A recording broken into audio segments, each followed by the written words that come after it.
ସବୁଜ ପୃଥିବୀ ପାଇଁ ନିଆରା ଉଦ୍ୟମ। ସବୁଜ ପୃଥିବୀ ପାଇଁ ଏକ ଅଭିନବ ପ୍ରୟାସ ଜାରି ରଖିଛନ୍ତି ପ୍ରକୃତି ପ୍ରେମୀ ତ୍ରିଲୋଚନ। ଗାଁ ପାଇଁ ଦିନେ କାର୍ଯ୍ୟକ୍ରମ ସ୍ଥାନୀୟ ଫକୀରପୁର ବିବେକାନନ୍ଦ ଶିକ୍ଷା କେନ୍ଦ୍ର ପ୍ରାଙ୍ଗଣରେ ଅନୁଷ୍ଠିତ ହୋଇଯାଇଛି। ଏହି କାର୍ଯ୍ୟକ୍ରମରେ କବି ସରୋଜ କୁମାର ସାହୁ, ପରିବେଶବିତ୍ ବୈଲୋଚନ ସୂତର, ପୂର୍ଣ୍ଣଚନ୍ଦ୍ର ମଲ୍ଲିକ, ଶିକ୍ଷକ ଶ୍ରୀଯୁକ୍ତ ସୁଶାନ୍ତ କୁମାର ପତି, ଶିକ୍ଷୟତ୍ରୀ ଅର୍ଚ୍ଚନା ପଣ୍ଡା, ସମାଜସେବୀ ପୀତବାସ ଦାସ, ମାଣିକମାଳା ରଥ ପ୍ରମୁଖ ଯୋଗ ଦେଇଥିଲେ। କାର୍ଯ୍ୟକ୍ରମ ପରିଚାଳନା କରିଥିଲେ ସମାଜସେବୀ ତଥା ପ୍ରକୃତି ବନ୍ଧୁ ତ୍ରିଲୋଚନ ସାହୁ। ଆଗାମୀ ଦିନରେ ଏହି ଗାଁ ପାଇଁ ଦିନେ କାର୍ଯ୍ୟକ୍ରମକୁ ଓଡ଼ିଶାର ବିଭିନ୍ନ ଗ୍ରାମାଞ୍ଚଳରେ ଆୟୋଜିତ ହେବ ବୋଲି ସୂଚନା ଦେଇଥିଲେ ଆୟୋଜକ। ଆରମ୍ଭ କରାଯାଇଛି ଗାଁ ପାଇଁ ଦିନେ ସବୁଜ ପୃଥିବୀ ପାଇଁ ଗୋଟେ ଅଭିନବ ପ୍ରୟାସ ଆଜି ବିବେକାନନ୍ଦ ଶିକ୍ଷା କେନ୍ଦ୍ର ଫକୀରପୁରରେ ଆରମ୍ଭ ହୋଇଛି।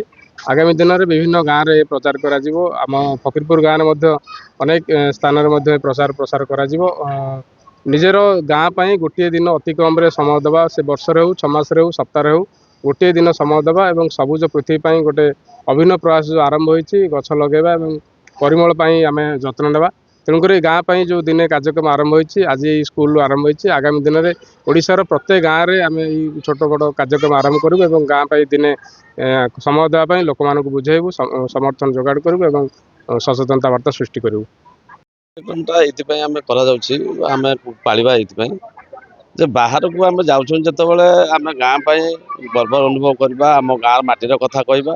କାହିଁକି ନା ଆମେ ଛୋଟ ପିଲାବେଳେ ପଢ଼ିଛନ୍ତି ସେଇ ସଚୀ ରାଉତରାୟଙ୍କ ଗୀତଟିଏ, ଛୋଟ ମୋର ଗାଁଟି ଭୂଗୋଳ ପଥରେ ପଛେ ନଥାଉ ତାର ନାଁଟି, ଛୋଟ ମୋର ଗାଁଟି। ସେଇ ମୋର ଗାଁଟା ଛୋଟ ହଉ ପଛେ ମୋ ପାଇଁ ମହାନ। ଆଉ ଏ ମାଟି ହେଉଛି ମହାନ। ଏ ମାଟି ମନସ୍କ ଆମେ ହେବା, ଗାଁ ମନସ୍କ ହେବା, ଆଉ ଗଛଟିଏ ଲଗେଇବା। କାହାକୁ ଛୋଟ ବୋଲି ଭାବିବା ନାହିଁ, କାହିଁକିନା ଛୋଟ ବୟସରେ ବାଜି ରାଉତ ଯଦି ଆମେ ନାଁ ରଖିପାଇଲା ଗୋଟେ କୋଣାର୍କ ମନ୍ଦିରର ମୁଣ୍ଡି ମାରିକି ସେ ପିଲାଟି ଯଦି ନାଁ ରଖିପାଇଲା ତାହେଲେ ଛୋଟ କାହାକୁ ଭାବେନି, ଛୋଟ ପିଲାଟିଏ। ଆମେ ଗାଁକୁ ବି ଭଲ ପାଇବା, ଗାଁ ମନସ୍କ ହେଲେ ଆମେ ଗାଁ ପ୍ରତି କିଛି କରିପାରିବା। ଆଉ ଗାଁ ବାହାରେ ମୁଁ ଶୁଣୁଛି ବହୁତ ଗାର୍ଡିଆନ ମାନେ କହୁଛନ୍ତି ଯେ ମୋ ଗାଁକୁ ଆଉ ଯିବା ପାଇଁ ପିଲାମାନେ ରାଜି ହେଉନାହାନ୍ତି। ନା, ଇଏ ଠିକ ନୁହେଁ। ଆମକୁ ଶିଖେଇବାକୁ ପଡ଼ିବ ପ୍ରତି ମୁହୂର୍ତ୍ତରେ ପିଲାମାନଙ୍କୁ ଯେ ମୋ ଗାଁ ହେଉଛି, ମୋ ମାଟି ହେଉଛି ସବୁଠାରୁ ଭଲ, ମୋ ଜନ୍ମଭୂମି ଆଉ ମୋ ଗାଁ ମାଟି। ଗାଁର ଉନ୍ନତି ପାଇଁ, ଗାଁର ସେବା ପାଇଁ ଗୋଟିଏ ଦିନ ସେ ସମୟ ଦେବା ଉଚିତ ଏବଂ ସବୁଜ ପୃଥିବୀ ପାଇଁ ଗୋଟେ ପ୍ରୟାସ। ପୃଥିବୀ ତ ଆଗରୁ ସବୁଜ, ବର୍ତ୍ତମାନ ପରିସ୍ଥିତି ପରିବେଶ ନଷ୍ଟ ହେଉଛି।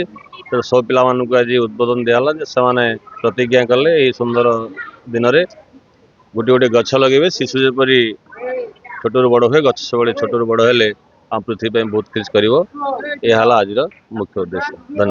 Bureau report, time TV.